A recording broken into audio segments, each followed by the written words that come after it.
Yo, what's going on, people? I'm back at it with another video.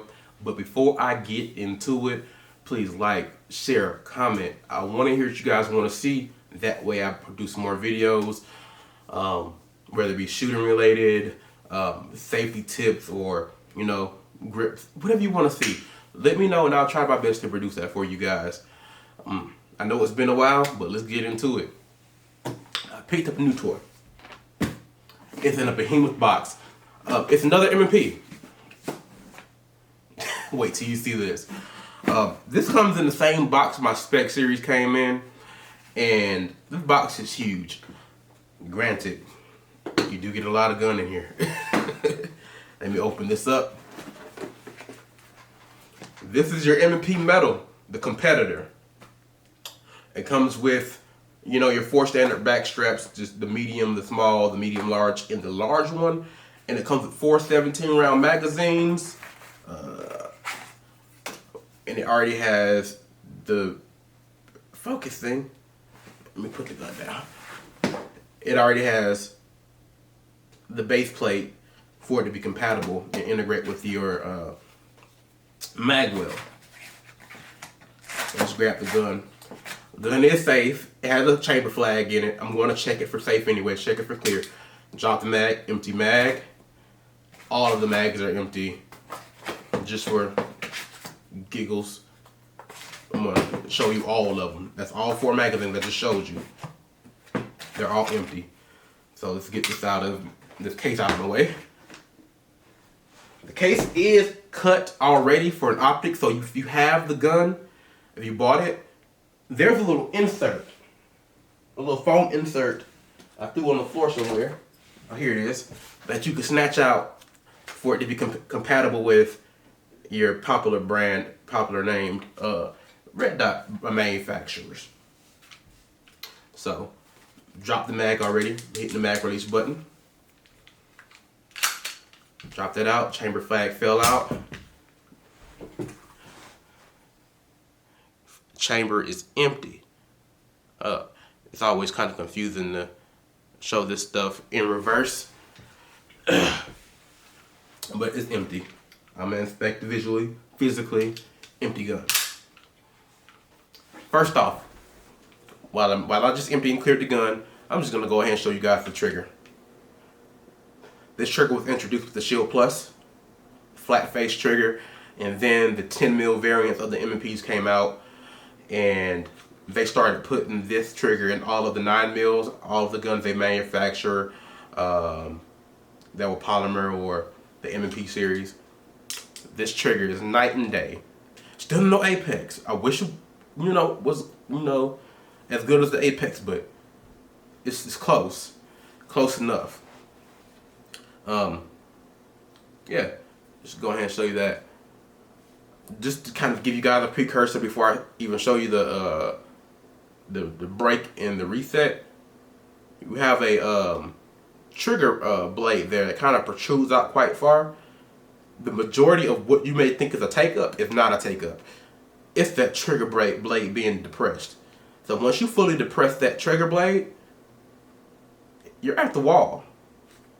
So you don't have a long travel now. You depress that, you at the wall immediately.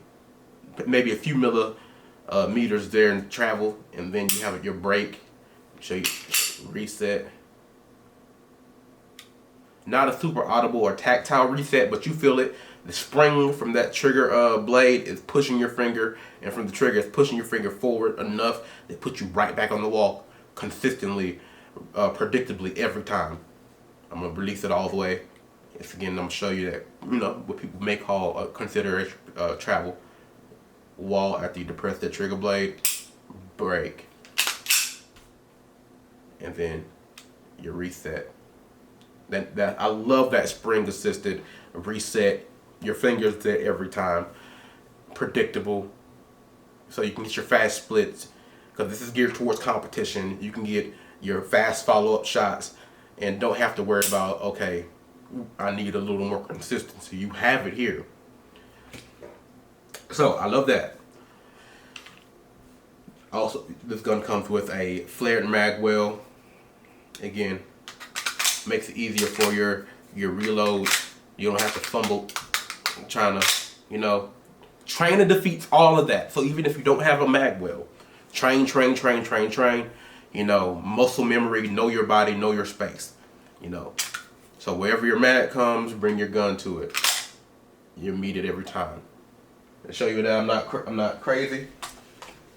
This gun is loaded, but I'm not taking it out of the holster and not manipulating the trigger. Still predictable.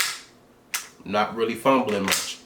This is my M&P compact. No Magwell anything. This is my daily carry. Put that down. Back to this baby. This is 5 inches. I had the 4¼ inch one. I sold that one to ascertain this one.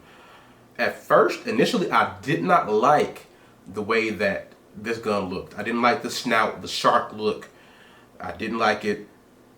I opted for the two-tone variant. I think this looks better than the full tungsten competitor one. I think the full tungsten, the normal one, looks great. I didn't understand how big of a difference the way this gun would shoot compared to the standard metal, but it's a night and day difference. One element that contributes to that are these lightning cuts. So you have 3 on either side of the gun. You have metal that was taken off here to give it a nice little bevel. That reduces weight as well, because if this is a full, you know, 5 inches down here as well, that would have been additional weight. So you saved a couple ounces from beveling that. And then you have 2 up top. So the full size 5-inch one compared to the full size 4¼ inch, which did a 17 round magazine. This one you add on the base plate as well, and you still come out lighter. The standard one is 30 ounces. This is 29 ounces. You're a full ounce under the standard, getting the competitor, and you get a longer barrel, you get a longer sight radius, and you know, of course, optic ready, and you know, fiber optic sight, all the good stuff. You come in lighter. So kudos to Smith & Wesson for their engineering.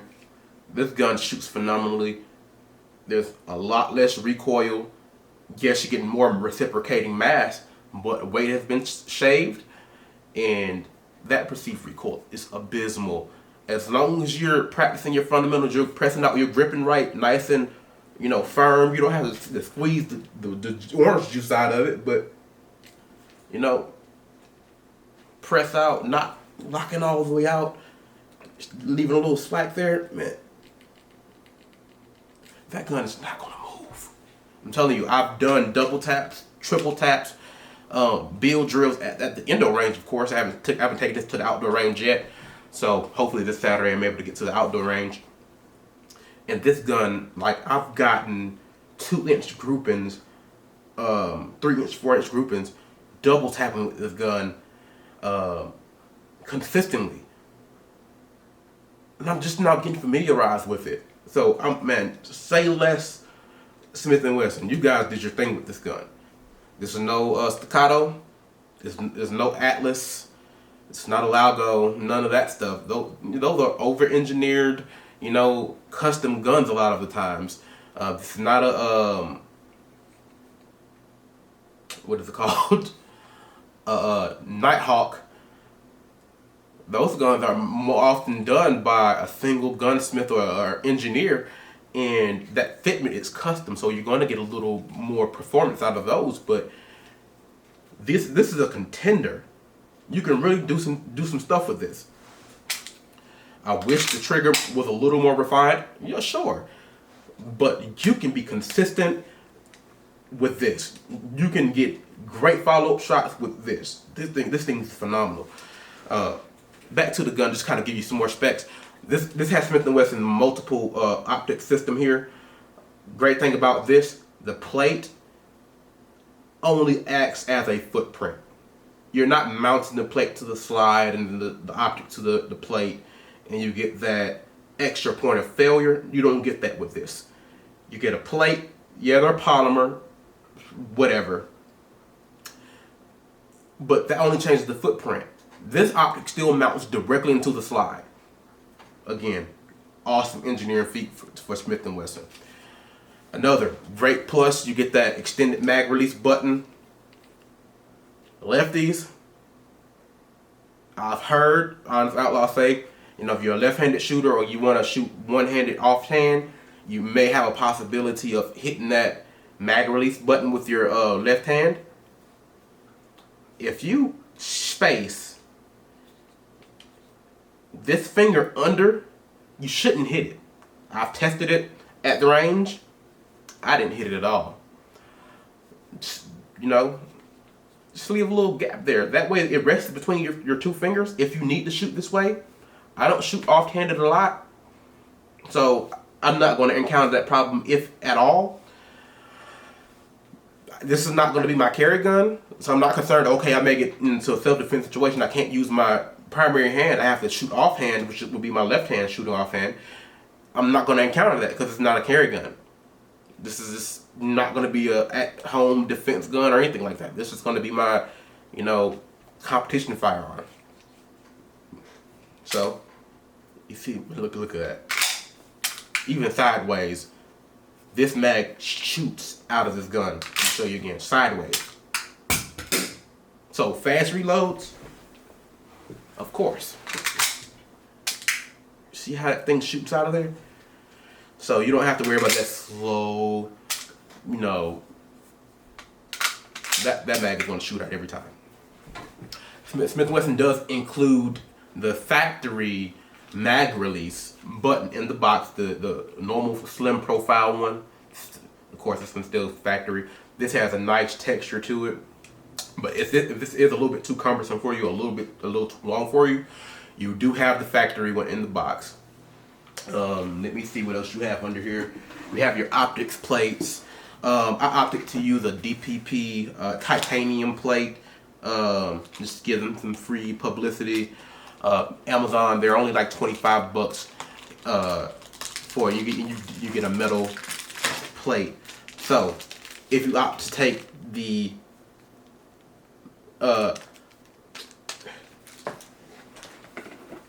you opt to take this off, I can't think of the name right now.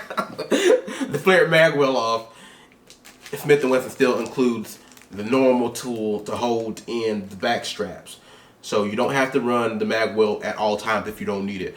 I know certain divisions of US PSA, you can't run a magwell. I'm pretty sure there's certain things with IDPA you can't run a magwell as well. So you can pull the magwell off, put the factory or the standard tool in there to hold that base back plate on there. And there also is that standard mag release button. And under here you also get that lock. Nobody ever uses your manuals and warranty information. And you get those base plates and the screws in here.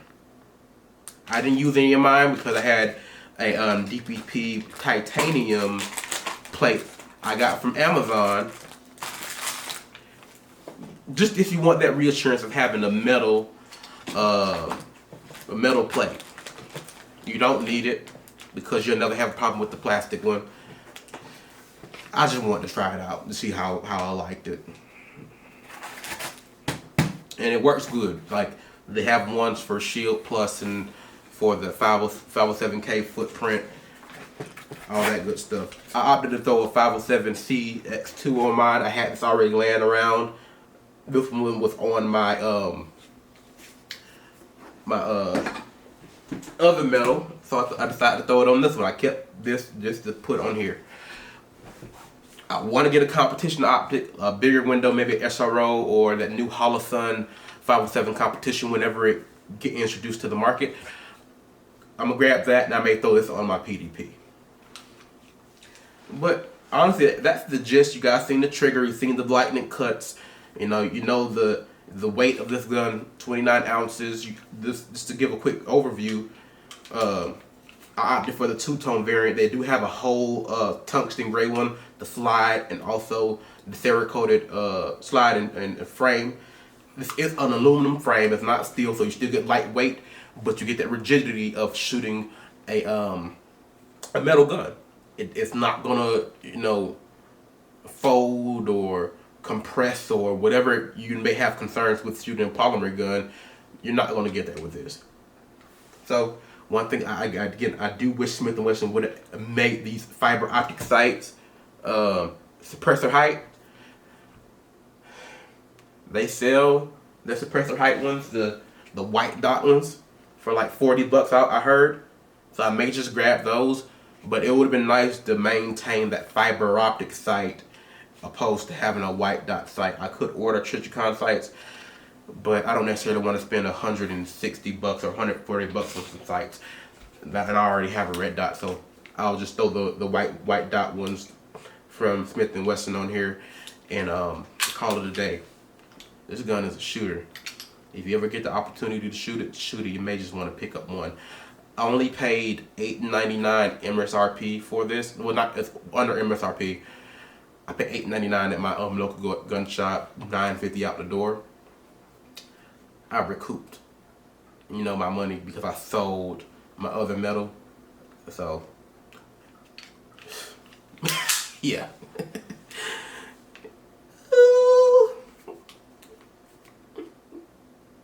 Drop fire. Alright, man.